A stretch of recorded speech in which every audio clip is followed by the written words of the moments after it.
Welcome to episode 6 of the Developer Diaries. In this episode, we are going to dive a little bit deeper into who Josh is and how he became a developer and what that entire journey was like.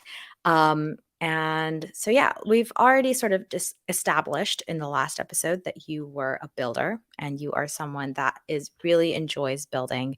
And I can sort of already sense why you became a developer, but can you sort of talk a little bit about how you went from building things like Legos into becoming an actual designer? Like, what was that introduction like? How did you get into it? What influenced you into becoming a designer first? Sure. It's funny hearing me described as the designer, as the extent of my design chops is I was into Photoshop in high school and took a few classes in art stuff. Yeah. Was never very good at it. Probably really good for me. I never made a career out of design. But But I you liked, enjoyed it, right? yeah, I enjoyed it. Yeah. To Yeah. be fair, half of what I did with Photoshop was put people's faces on animals or vice versa. But there was a root of real work in there. And I do once in a while design something now. I designed the website for Philly.js, which is a brutalist Nice. design. The thing cracks me up. But yeah, I got into Legos because it was fun and I really connected with the problem solving aspect of it. I liked taking in these fundamental building blocks and mix and matching them together in logical ways to create something new and creative, which I hope speaks to many designers and many developers who are listening to this. I think that's something that design and development share. You have fundamental building blocks you can mix and match in some way. So when I got into Photoshop, it was that same kind of I have a goal, I want to accomplish that goal, and I'm trying to be creative and getting to it. Same thing with code. And I think that's part of why I really connect with front end web development in general, because I can get that satisfaction of seeing a creation in front of me, seeing the results of my problem solving, my creativity, while also getting the technical or the more intellectual problem solving in the mix of it.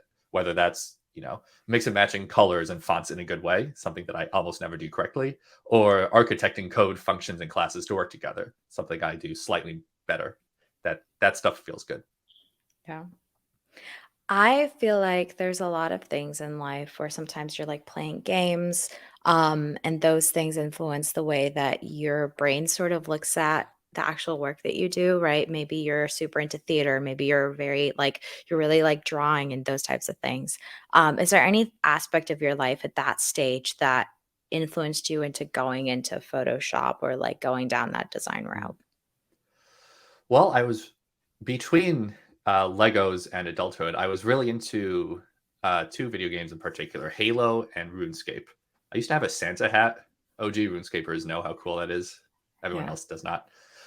And I don't know. I don't know what that is. it was an expensive item in the game. Okay. Anyway, I was active in forums online. I would like today it's all Discord. But back in the day, you'd go on like forums and talk with your clan members. Clan referring to like a gaming clan, not that one. And then also I got in high school into Magic the Gathering, the card game, and there was a forum there, MTG Sally. So I would do these little images that at the time people would oftentimes have what's called a signature. Like every post you make, there'd be a small signature underneath it with a little image. And people would ask some kind of Photoshop capable or whatever image program capable person to make their signature images. So I would do that. And that kind of really got me excited about Photoshop and the capability of getting design done for other people. Nice. And then how did you take that into actual coding? What was your first introduction into coding? Ooh, I had a lot of signatures and I wanted a gallery. So I Yeah. made I called it Rising Studios. I don't remember why I came up with that name. It sounded pretentious, which at the time I thought was a good thing. And I just made this little HTML website with this blue, dark blue and gold design to show off all my images. And it's not up anymore because but the performance was real bad. Like a lot of full size, like big images shrunk down to thumbnails so I could fit more on the screen. All sorts of things that now I would look at and kind of wag my finger. Nice. You were just like a hacker. You were just like, I want to do something and I'm just gonna try it and see how it works out. Yeah. And in my Yeah. defense, it worked. Like the site Yeah. might have been, horrible by 2023 standards, but by whatever 2010 standards, it was awesome. It Yeah. got all my images up there. Yay. Yeah. Exactly. I'm sure that there's a lot of, like, cringy designs that are coming back, so I'm sure that it would Oof, still perform well. I kinda wanna see it now, I'm not gonna oof. lie. Sorry, You're like, "It's buried, no one's gonna see that anymore." Def. Done. Were there any, like, classes that you took, um any, like, actual coursework that made you, like, more interested or get a chance to explore coding or programming more before you went to college? Yeah. Um, two tracks. So in high school, I was between design slash Photoshop stuff and coding. Uh, in the first, my I had there were two teachers who I really liked in particular, Mr. Abed and Mr. Doolittle, who I will try to remember to email after this goes out. Um, they had some like digital arts style classes, and that kind of got me the chance to do a lot of design work. Not necessarily, I don't think any of them involved coding. I don't remember us doing HTML much, but they did give a chance to do kind of like the web oriented design. Like we made logos that would also go on a website, for example. So that was nice. Yeah, But there that was sounds an really fun. actual, sorry. Sorry, go ahead. But there was an actual coding class in high school that I took. This was New York, so AP Computer Science. I took Computer Science 1 and then AP Computer Science, which was in Java. I don't even remember. Is it AP Advanced Placement? I can't remember what Yeah, it stands yeah, for. it is. Thanks. And Yeah. you know what? I did not do well in the AP exam. The standardized test told me I was not particularly cut out for this. Take that, AP. I've never been a great Shame. student. Shame on AP. Yeah. I know they've changed it a lot since then, but there was this one awesome project I really enjoyed. I think the teacher, Mrs. McCarthy, who was really good, got a kick out of this. There was grid worlds where you had this little grid of actors. An actor could be like a rock or a bug or something. So I made bugs that would spawn random other bugs and walk in random directions, and then they would spawn them in a random color. And then I had the circle of life thing with like zombies, and it was awesome. Really enjoyed it. Yeah. And then you decided that computer science was something that you at least wanted to try, maybe not, do for the rest of your life, and so you went and decided to do that, apply to colleges, do the applications, go into college. What was that experience like? Yeah. I think there were two things that convinced me that I should really focus on computer science programming for college. One was the pure enjoyment of things like Grid World. And Yeah. other than the AP exams, I actually was really good at the computer science classes.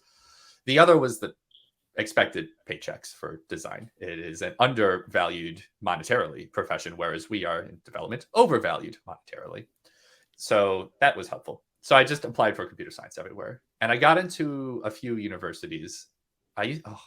One really middle of the road university waitlisted me, and I can never remember which one. I always thought it was funny.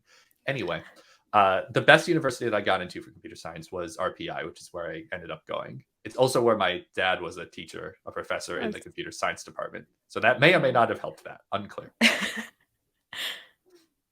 And what was your first experience with college courses like? It was brutal. Yeah. I The way RPI thinks still structures CS is that there is computer science one at the time C++, and now in Python, and then CS2 data structures in C++. And if you already took something like AP Comp Sci in high school, you skip CS1. I skipped CS1. Data structures is the weed out course, and I was not a good student. So there were a lot of very sleepless nights, a lot of staying up till midnight for the due on midnight homework, a lot of asking for help in the group study things, a lot of, ooh, maybe I screwed up and made the wrong choice here. Yeah. I definitely remember there were a few homeworks that made me strongly question whether I was in the right place. Yeah. Yeah. If college isn't making you question whether you're there, it's not doing Yeah. its job. That's what I learned the hard way. Every Great. single day, I was like, "Oh my god, I should just drop out at this point. Like, why am I even here?" Which is a terrible feeling to have because you're sort of like, "Oh my god, I'm putting so much time and energy and like resources into this experience, and if I don't get the Yeah. degree, people are going to be disappointed." So there's a lot of pressure there, and I know a lot of people have that experience and feel those feelings. And just because you feel them doesn't mean it's true. I think that's like one of the Yeah. biggest learning lessons is the tech industry is significantly different to the college experience. And especially in terms of specialization, like you're learning all sorts of things in college, whereas when you're actually working, you can explore all sorts of things, but you're likely going to specialize in like one specific area, whether that's web development, whether that's going into like machine learning or something completely different. I haven't touched or even looked at a piece of C++ since I graduated college, and that makes me so happy. So yeah, definitely like you will question whether you should be there, but you should be there and get the degree Yeah. if you can afford it. So, okay, so you mentioned that your classes were brutal and you struggled in there. How did you learn to enjoy coding if you were struggling with your classes? They were really good classes, I'd say. That Okay. helped a lot. Especially the one I just mentioned as making me question things, data structures. Professor Cutler, who was the professor for it at the time, was an excellent teacher. The homeworks were really useful, really core to a lot of the computer sciencey stuff you want to learn. Similar with the third in the series of classes everyone had to take, Intro to Algorithms. The professor at the time, Das, was just really good, and this was useful information. So when I wasn't struggling to get things done before the deadline last minute, I did enjoy the coursework. It was cool stuff. I was learning. I like to be learning. I always want to be learning. That's a really good drive, and I'm happy to have it. And I don't know. Eventually, it got easier. I think algorithms, I got like a B plus or something, and it was a really hard course. And RPI is one of those schools where like a B plus is something to be proud of. Not Yeah. oh, it's not an A. And by the time I got to like second and a half year, like winter, give or take, I was a lot more confident and happy as a student. Yeah.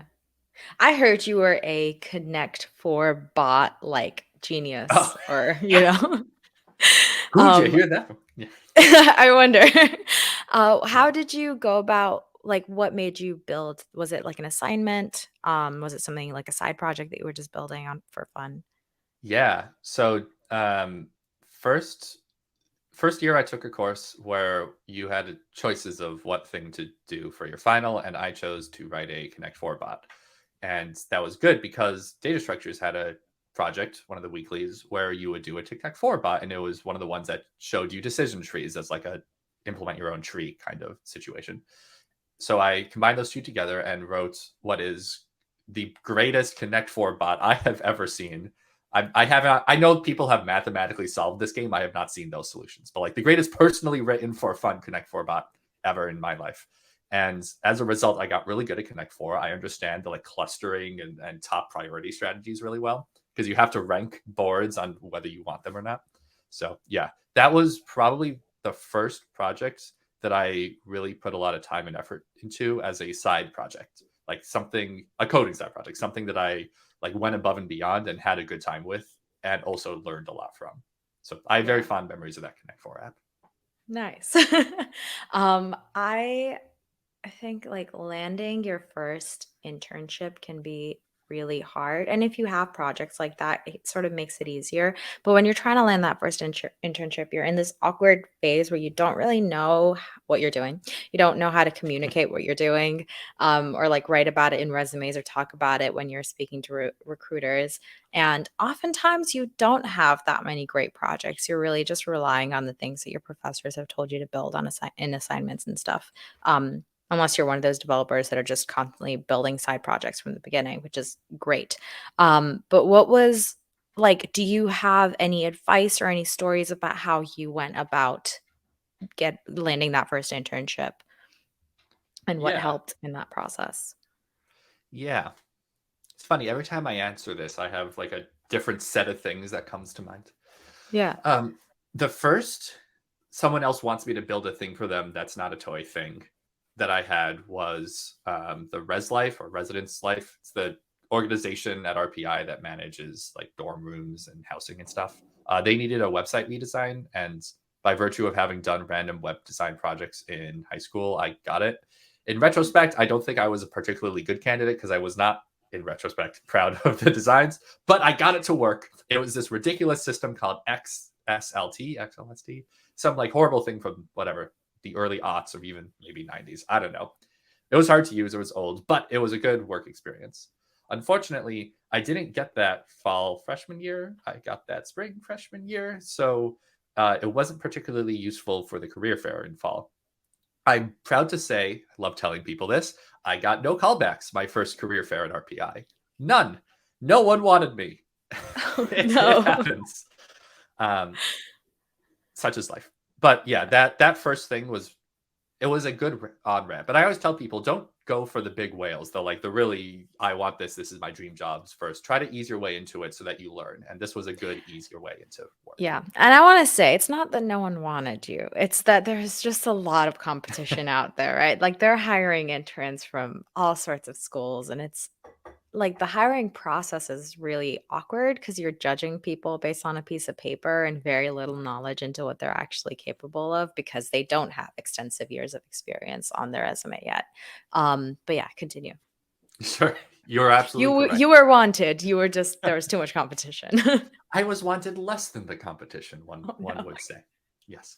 Yeah, no. And honestly, another thing I love telling people is that the hiring process is always stupid. It is full of inaccuracies and imprecisions. That's just the nature of trying to make quick decisions on people based on a piece of paper or like a 20-minute interview, 30-minute interview. It's impossible to do well. So, yeah, I don't feel bad. But my first actual professional internship was with a neuroscience lab up in Albany called Shulk Lab. Uh, I did the website, but I get to say it was a neuroscience lab, which is very good for my resume. They were like flyers posted up around campus in the spring, and I somehow struck a positive chord with Dr. Shulk, the lab administrator. Um, I had such a good time. I did the website, which was a Drupal and PHP affair. I ended up also doing some lab work with them, like general IT stuff. I ended up also the next winter, I want to say, I wrote a MATLAB program over winter break that was this bizarre data visualizer for the lab data that they had in their format. I also ended up working in C++ in the program called BCI 2000 that the lab worked on, which interestingly was the first important open source project I ever tried to contribute to. I don't know if I ever landed any code, but I did some explorations. And yeah, that was a great experience. The people there were a lot of fun to work with. It was a lot more casual than I thought it would be. Um, and yeah, I really appreciate my time there.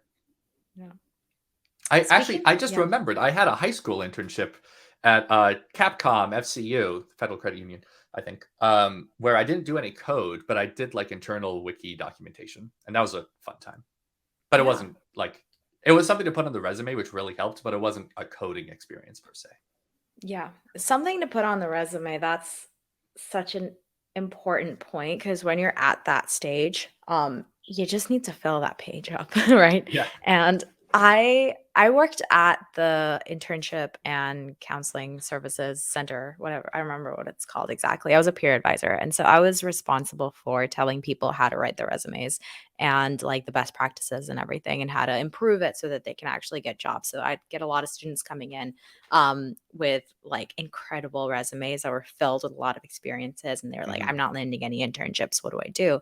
And I remember one of the advice or like the feedback that I would often have is like, you have to, especially in tech, you have to have like specific languages written down. Like, you can't just say that I like learned XYZ in the class. You have to say that you are able to not speak, write in a specific language or a framework or like those specific tools that you're able to use, right? Yeah. Otherwise, when people are trying to hire you, that's what they really care about. Um, they don't care as much about the number of students you were able to recruit into your organization. Um, but that's tough because that's a heavy expectation to have for a college student who possibly only did one side project in that language or framework, or only did something for us one class out of the, I don't know, hundreds of classes that you take in college. And so a lot of the time it's just about finding the right way to phrase things. Whereas like once you're in the industry and once you already have started working, you can't get away with, maybe exaggerating those things because people will catch you. Yeah. So yeah, I don't really have any specific points to make here. I just think it's such a wild thing that there's such a heavy expectation to have like mastered certain languages and frameworks at such an early stage in your learning career. I agree with that specific point you just made. Strongly Yeah. agree. I Yeah. also think that this is another reason why hiring is so silly, especially in software development. We expect people to go above and beyond, and that's a reasonable expectation when you have a bajillion candidates. If you have 50 identical bootcamp grads or 50 identical CS program grads, you have to make a decision somehow. So whoever has the stuff that no one else has is going to end up on top. That I don't know of any other logical way to do this, given Yeah. that you can't interview everyone. Yeah.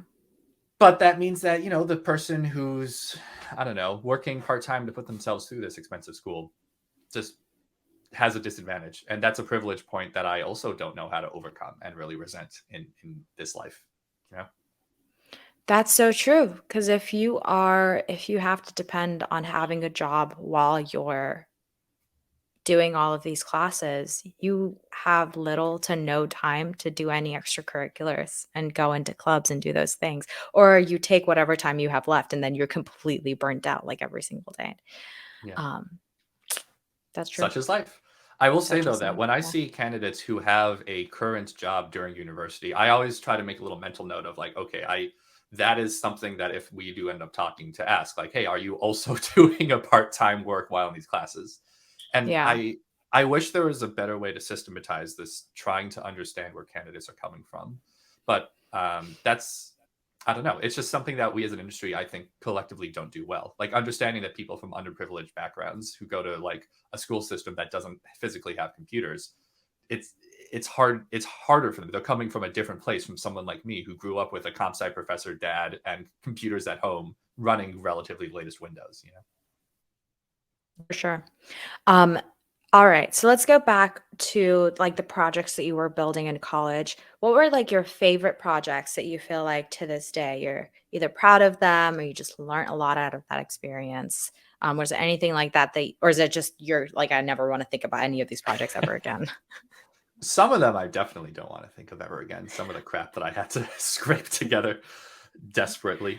But no, I've got a few projects that I'm really proud of. And the cream of the crop there, the top one is this ridiculous monstrosity called Full Screen Mario. It's got a Wikipedia page. It is a full ripoff, and I do mean full ripoff in the most derogatory of phrasings of the original Super Mario Brothers. It's got the original 32 levels. It's got a random map generator, a level editor, mod support with a lot of good built-in mods like invincibility and whenever you touch the ground, earthquake.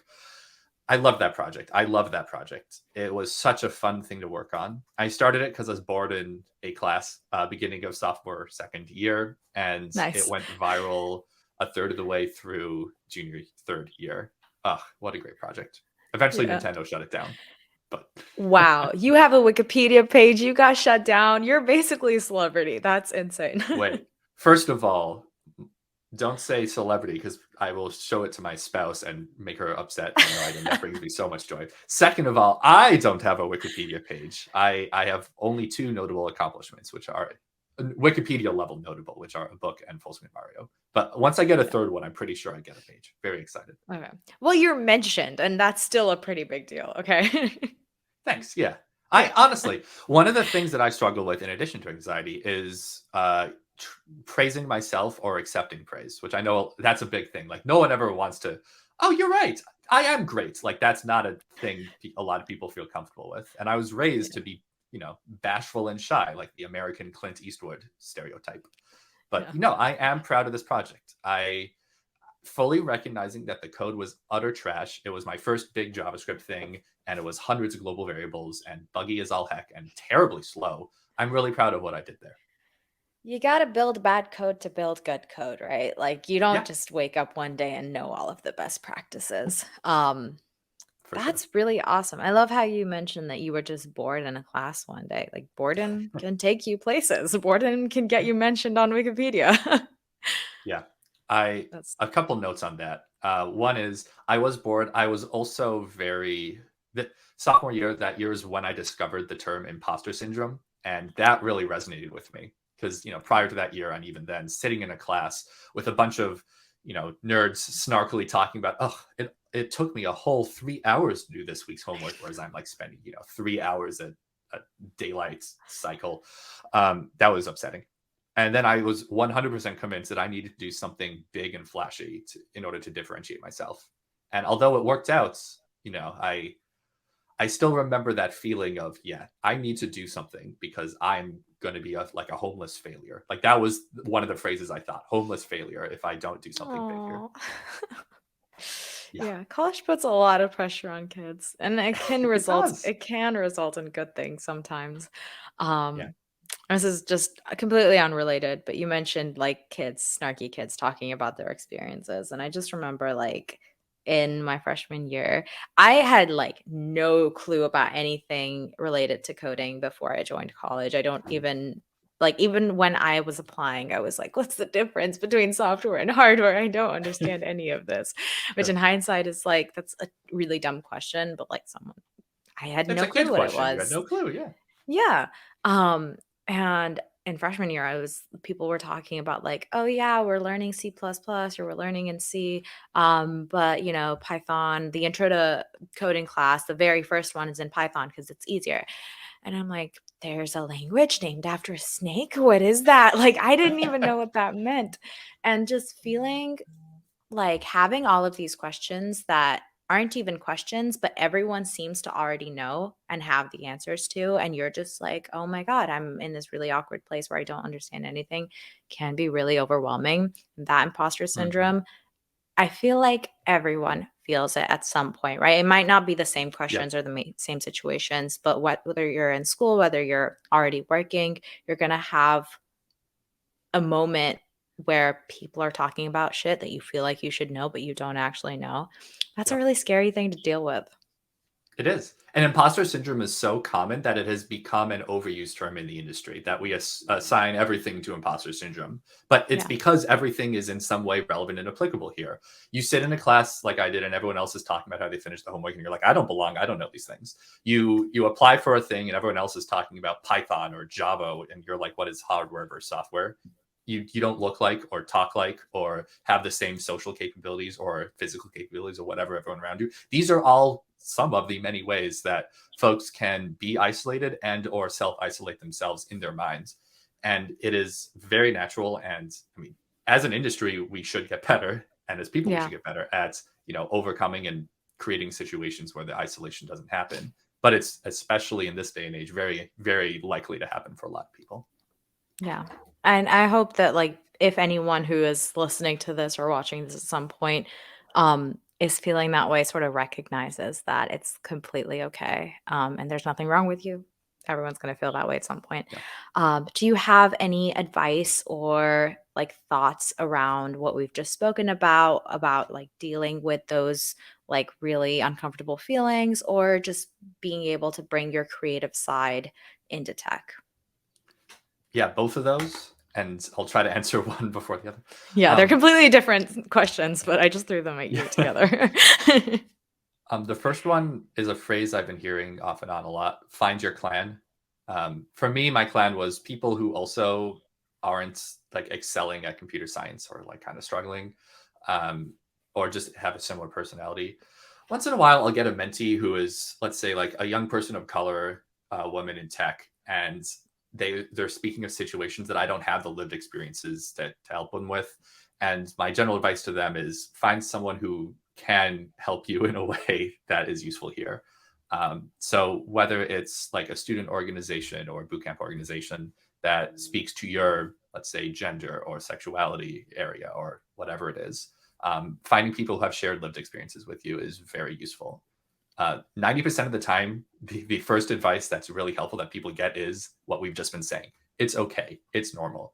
But it's very exceptionally useful to hear that from someone who has been through the thing you're going through and is actually knowledgeable in saying that, rather than me who's just giving you a general platitude. Awesome. That is very good advice. Thank you so much, Josh. That's it for this episode of the Wait, Developer there was a Diaries. second thing. I already forget what Oh, it was. I'm going to cut that out. Go for it. No, I don't the, cre- remember. What was the second thing? the creative side? Oh yeah. Finds so for being creative or doing something that goes above and beyond, if you have the time, definitely advise finding something that speaks to you. For me, Full Screen Mario was a culmination of an emotional journey over 2 decades because when I was a kid, one of the things that I did was play video games instead of having friends or real relationships. And Mario was one of those games that I had such a strong nostalgia feeling for. That little feeling of sitting on the couch with my parakeet and playing Game Boy Super Mario Bros. Advance was awesome. So that really motivated me. And a lot of people try these personal projects, start them, feel attached to them, but don't really have the motivation to continue and assign blame to coding. But once you find a project that really speaks to you, it becomes a lot easier. Not necessarily easy, but easier to keep working on it. So definitely Yeah. recommend find what speaks to you. Yeah, that was very beautifully said. Thank you so much. Thanks. And that's it for this episode of the Developer Diaries. We'll see you next week. Yay.